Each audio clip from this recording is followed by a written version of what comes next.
జనవరి 26 నుంచి ప్రభుత్వం ప్రతిష్టాత్మకంగా అమలు చేస్తున్న 4 సంక్షేమ పథకాలు పారదర్శకంగా అర్హులైన ప్రతి లబ్ధిదారులను ఎంపిక చేసి లబ్ధి చేకూర్చేందుకు గ్రామ సభలో ఏర్పాటు చేయడం జరిగిందని జిల్లా కలెక్టర్ రాధాసురభి అన్నారు. సంక్షేమ పథకాల మంజూరు కొరత ప్రజాపాలన సందర్భంగా ప్రజలు దరఖాస్తు చేసుకోగా అటు దరఖాస్తులను జనవరి 16 నుండి 20 వరకు అధికారులు క్షేత్రస్థాయిలో సందర్శించి అర్హులైన వారి జాబితాను సిద్ధం చేయడం జరిగింది. 1755 ఎకరాలకు ఇంతకు ముందు 1,7,00,000 ఇచ్చున్నాం మనం.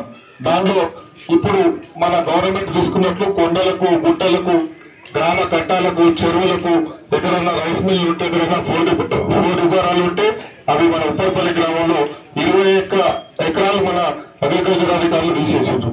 అది పోను మిగతా అందరికీ 1750 మంది రైతులకు అందరికీ ఈ రైతు 279 మంది రైతులకు అది కూడా వస్తుంది.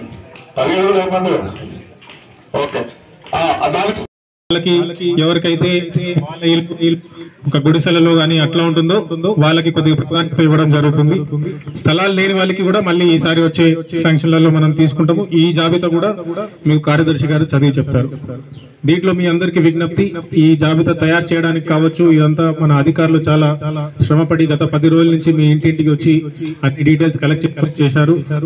ఏమన్నా పొరపాటు ఉంటే కొద్దిగా సున్నితంగా వాళ్ళకి చెప్పండి. ఖచ్చితంగా ఆ పొరపాటును కూడా సరి చేసుకుందాం. ఈ ప్రభుత్వం అనేది ప్రజాపాలన ప్రభుత్వం. మీ దగ్గరికి వచ్చి మీ అప్లికేషన్స్ మీ దగ్గర ఏమి చిన్న తప్పు ఉన్నా కూడా కరెక్ట్ చేసి తెలుగు రాష్ట్రాల్లో సరికొత్త వరవడితో ప్రతి క్షణం ప్రజాపక్షం నిలిచేందుకు minute to minute live updates తో పాలిటిక్స్ టు ఎంటర్టైన్మెంట్, ఎప్పటికప్పుడు తాజా వార్తలు, సరికొత్త విశ్లేషణతో మీ ముందుకు వస్తోంది APNTS తెలుగు న్యూస్ ఛానల్.